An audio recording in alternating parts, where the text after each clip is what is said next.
unique to the natives of Patagonia. Aquí? No, straight. While the gauchos today have some European ancestry, their knowledge of weapons like this comes directly from native groups, including the Tehuelche. All right, here we go, Bush. Perhaps that knowledge includes stories of giants. And I'm coming after you.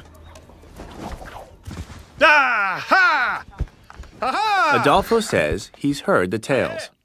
They used to tell a story about hairy creatures, beasts that they were very afraid of. Big animals. Yeah, scary big animals. Yeah. How big? It was about 3 meters tall. Oh, very big. Yeah, very big. So terrifying were these giants that early natives incorporated them into their folktales and legends. The stories tell of a gigantic, hairy creature that roamed the forest, letting out a blood-curdling scream. On top of that, these giants were said to have a tail. They said that they couldn't get their arrows to penetrate their skins.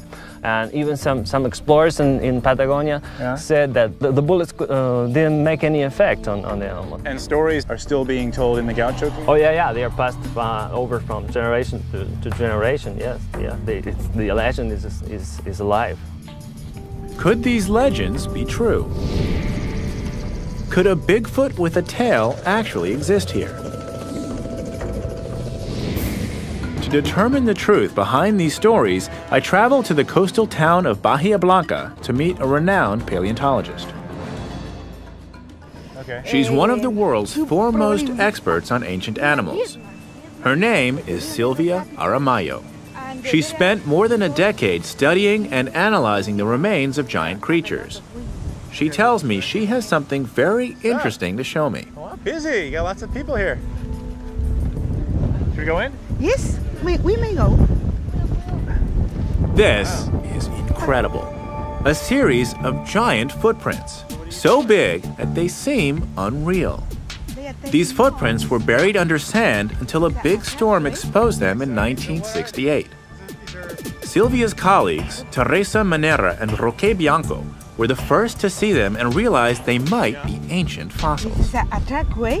Today, Silvia and her crew are making molds of the footprints to preserve a record of their size and shape. Can I put my foot in there? Yes, if you can, but be careful, very careful. That's huge.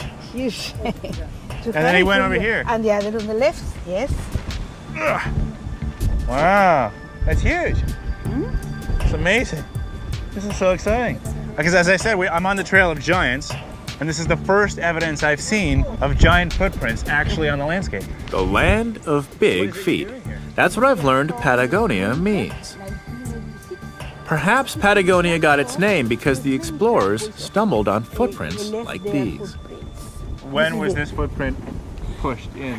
When 12,000 years ago. And so what, back then, if we were here 12,000 years ago, this was mud?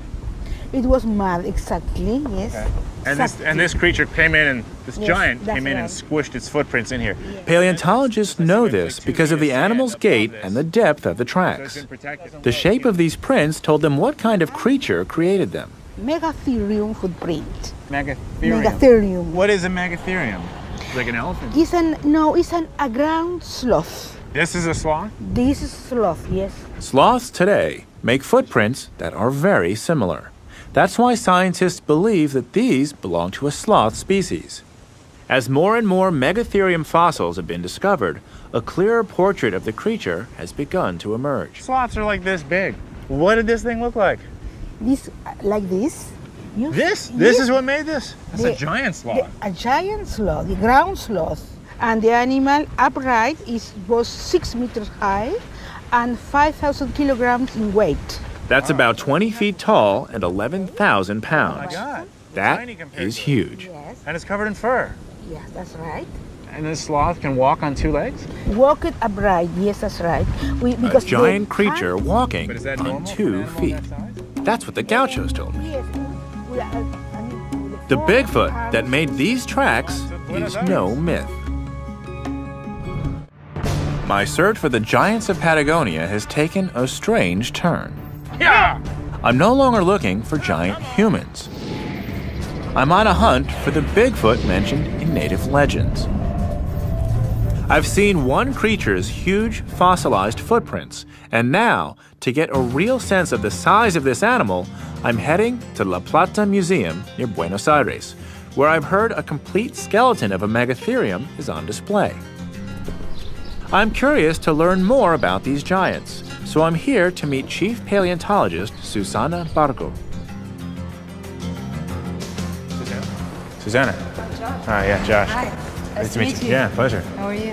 Wow, this place is great. Yeah. The picturesque La Plata Museum has one of the world's oldest and most important collections of paleontological and natural history specimens. What is this? These are real bones? Real bones, all of them.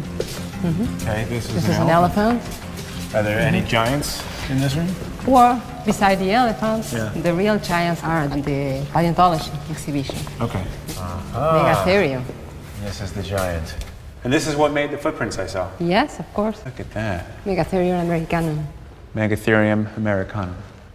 Weighing as much as an elephant and standing around 20 feet high, the Megatherium was a very impressive animal. This is just one of the many skeletons that scientists have found throughout South America. And I see that you've got it standing on 2 feet as it was walking. Yeah. Is that how it That's- normally moved? Yeah, that's right. Is there any way to know when this thing lived? Well, they live between 2 million years ago and 10,000 Up to 10,000 years years ago. ago. 10,000 years ago. But no one knows if modern humans saw or had any contact with the Megatherium. Experts believe it's unlikely that the native stories of giants were based on these creatures. But Susanna says the early natives did have contact with a cousin of this animal, the Mylodon. And the Mylodon, it seems, could certainly have been the natives' legendary Bigfoot. Hairy creatures that thundered through the forest at night, letting out blood-curdling screams. And the skin of a Mylodon is right here in this museum.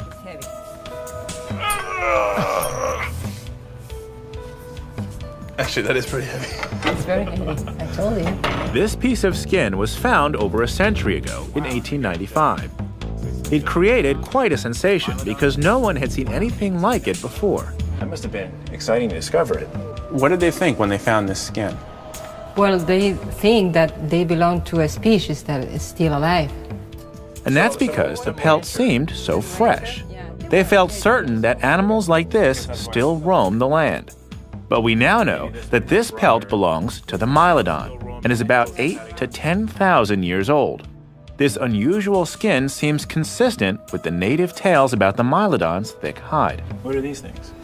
Those things are small pieces of bone. They're part of the skin. Yeah, they're part of the skin.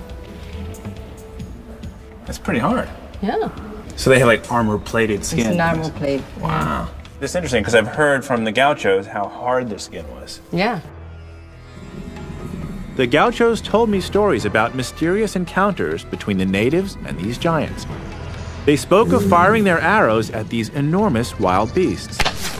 But instead of harming the animals, their arrows would bounce off and fall to the ground. Not all. Looking at this bony skin, those tales seem more believable. Susanna tells me that Mylodons were well over 7 feet tall. That's pretty tall. Could these be the true source of the native stories of Patagonian giants? I wonder if it's possible that the Mylodons could have continued to exist from the time of the early natives into recent history. Well, scientists, we don't have the proof for that. But there are people that still believe that these animals are still alive. Mylodons certainly meet the criteria I'm looking for. They could stand on 2 feet, they were covered in fur, and over 7 feet tall, they were definitely giants. And there are people called cryptozoologists who believe that there's a possibility that the Mylodon could still be alive today. I'm returning to Chilean Patagonia to the town of Puerto Natales to meet Charlie Jacoby, a reporter, seasoned explorer, and cryptozoologist. He lives and works in London, but he may know more about the South American giant sloth than almost anyone else. He's brought me to a cave outside town where an exciting discovery was made in 1895. Should we go in? Yep. Find some Mylodons? Let's go find some Mylodons.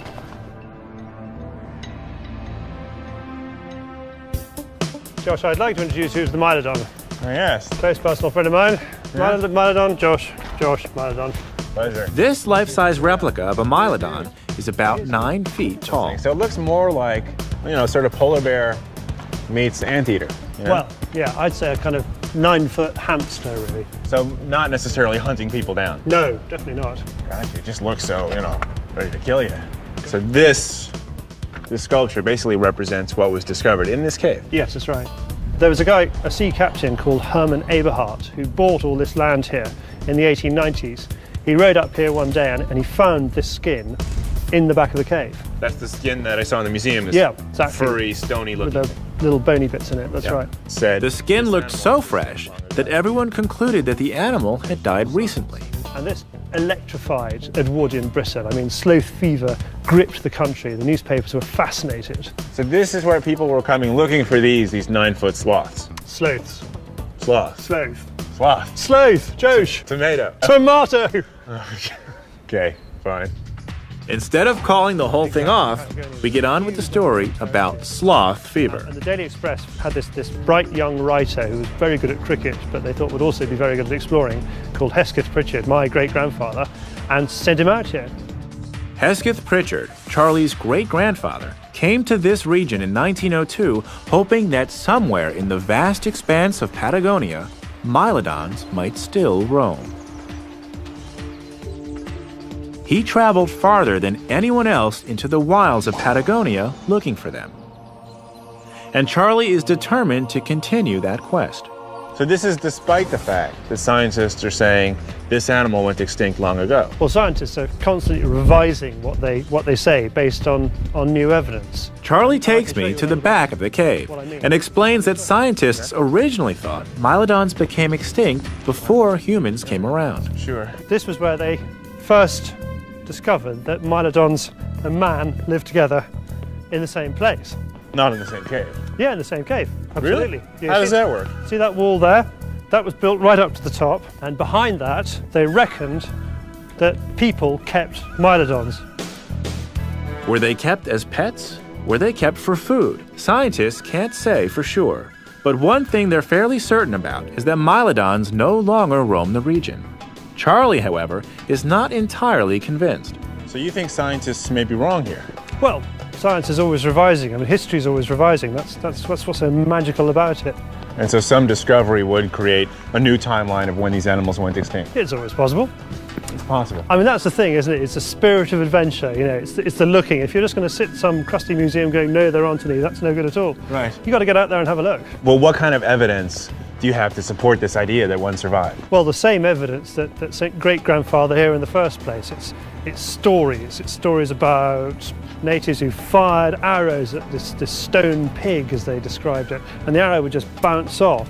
Charlie says if we can prove that arrows do bounce off a Mylodon skin, it could help prove that the native stories were not hoaxes.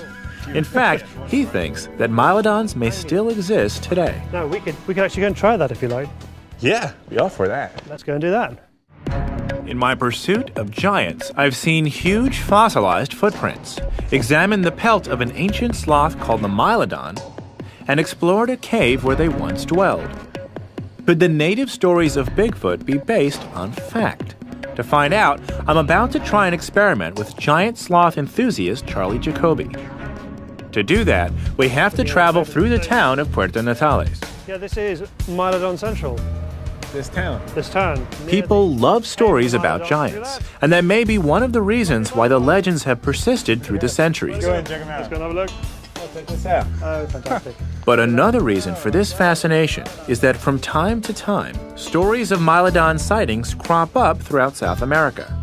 The Bigfoot stories just never seem to stop. Find me, find me. This is fun, but we need to get back on the trail of giants. Did the native legends have any truth to them? Can Charlie prove their stories are based on fact? Charlie, my man, what have you cooked up? Well, this